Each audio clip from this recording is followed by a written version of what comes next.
మా father mother Uppalamma Mallayya, Hanamkonda మాది Kapuwada. So ముగ్గురు బ్రదర్స్, సిస్టర్.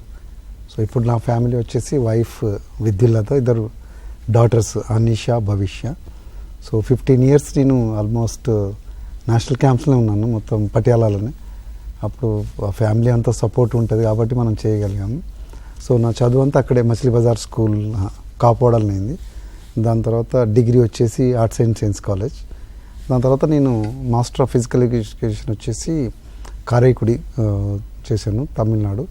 దాని తర్వాత ఒక 1 year నేను కాకతీయ హై స్కూల్లో పనిచేశాను ఇక్కడ హనంకొండ. అక్కడ తర్వాత 1 yearలో మంచి రిజల్ట్స్ వచ్చిన తర్వాత నేను డిప్లొమా ఇన్ కోచింగ్ చేశాను బెంగళూరులో. అక్కడ నేను టాపర్ వచ్చాను. సో టాపర్స్కి అది లాస్ట్ బ్యాచ్ అన్నట్టు.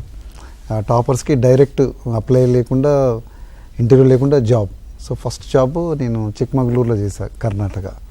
సో బహుశా మనం ఏం అప్లై లేకుండా, ఇంటర్వ్యూ లేకుండా జాబ్ వచ్చింది కాబట్టి ఇప్పటివరకు కూడా ఆ కమిట్మెంట్ అట్లనే ఉంది. అరే మనకు ఏం లేకుండా జాబ్ ఇచ్చారు, సో చెయ్యాలి అని.